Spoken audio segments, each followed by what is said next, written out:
Here we are for Lesson 3 of Chapter 7, Infinitives. I'm on page 174. Please follow along in your books. An infinitive is a verb form that usually begins with the word to and that acts as a noun, an adjective, or an adverb. An infinitive phrase consists of an infinitive along with its modifiers and complements. Sam has always wanted to work on his own farm. The infinitive in that case is to work. And remember, it acts as a noun, an adjective, or an adverb.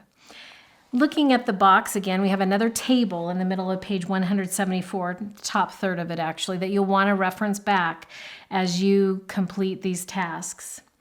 As a noun, to run his farm takes Sam's full energy. To run his farm takes Sam's full energy. To run is acting as the subject of the sentence. His challenge is to handle large animals. Challenge equals to handle. And in that case, it's a predicate noun. Often, bulls begin to charge for no reason. What happens? What begins? To charge. It's acting as a direct object in that case.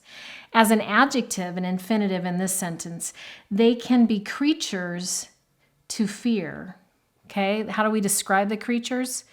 To be afraid of them, to be fearful of them. As an adverb, however, the bulls calm down to receive food. Why do they calm down? So they can receive, to receive. There's a hot tip in the middle of the page. How can you tell the difference between an infinitive and a prepositional phrase that begins with to? If a verb follows to, the words are an infinitive. If a noun or a pronoun follows to, the words are a prepositional phrase. So the example here, Sam's dog runs to distract the bulls. So in that case, to distract is a verb and it is an infinitive, to distract. The dog runs to the pen. Notice pen follows to. In this case, pen is a noun and is acting as the object of the preposition in this sentence. Why does it matter in writing? Infinitives are often used to talk about goals, dreams, and wishes. Sam hopes to buy more land and to increase his herd. So talking about his goals and dreams and wishes, to buy and to increase. Let's go to page 175 at the top. Let's go over some of these infinitives. Write the infinitives in the following sentences. For sentences without an infinitive, write none. All right, so number 1, Ringo the cat liked to nap indoors every morning. The infinitive is to nap. And what did he like? The DO. And it's to nap, it's acting as a noun. To play outside was for afternoons. Your infinitive is to play, and that's acting as the subject. Okay, it's a noun. Number 3, yet one morning he was determined to get out. To get. That is acting as an adverb. He wanted to get out. Number 4, his owners, Carol and Ray, were too sick to let him out. To let. So in this case, that is an infinitive, to let, and it's acting as an adverb. Number 5, Carol finally managed to open the door. What did she manage? To open. And that is acting as a direct object or a noun. Let's go over to this worksheet here. And an infinitive is a verb form that usually begins with the word to and acts as a noun, an adjective, or an adverb. In each example below, the infinitive is to exercise. An infinitive phrase consists of an infinitive plus all of its complements and modifiers. The entire phrase functions as a noun, as an adjective, or an adverb. As a noun, to exercise is essential for good health. To exercise is acting as the subject of the sentence. Again, as a noun, John plans to exercise daily. What's he planning? To exercise. That's acting as a direct object. His plan is to exercise daily. His plan equals exercise. That is a predicate noun. As an adjective, a plan to exercise is necessary. To exercise is telling you about plan. As an adverb, to exercise regularly, John made a schedule. To exercise modifies made, telling you why he had a schedule. To decide whether a phrase is an infinitive or a prepositional phrase, look at the word after to. If it's a verb, the phrase is an infinitive. If the word is a noun or a pronoun, it is a prepositional phrase. John is going to the movies. That's a noun, so we know it's a prepositional phrase.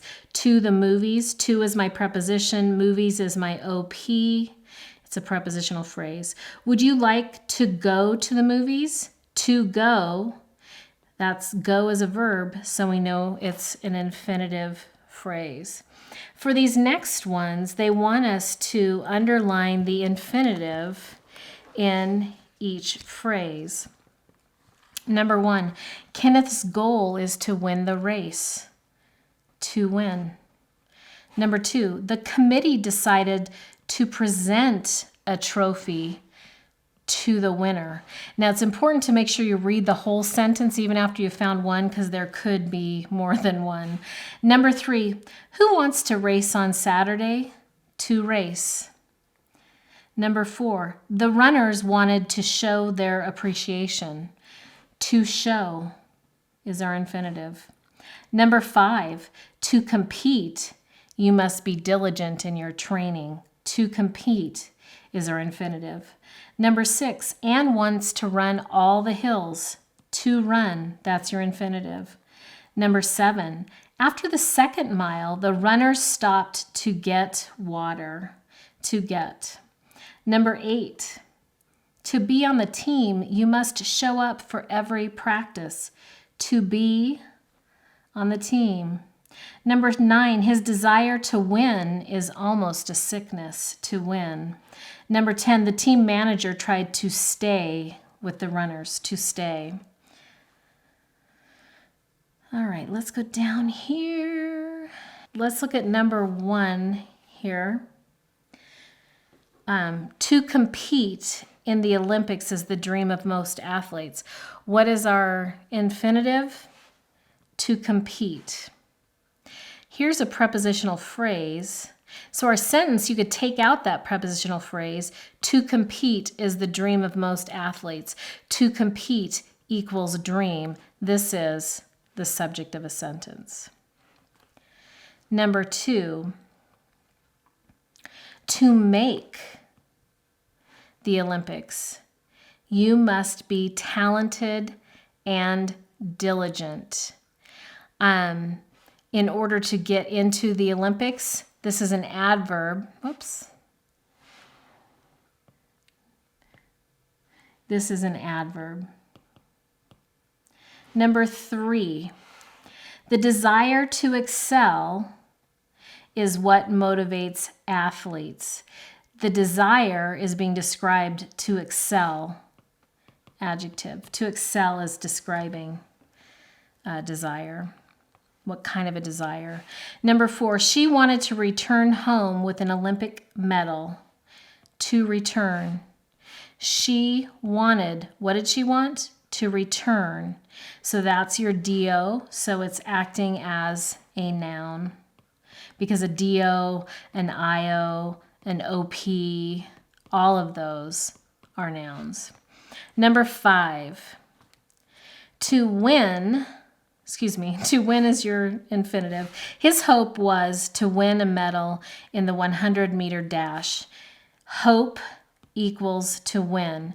So in this case, to win is a predicate noun, which acts as a noun. So now we can add predicate noun to that as well.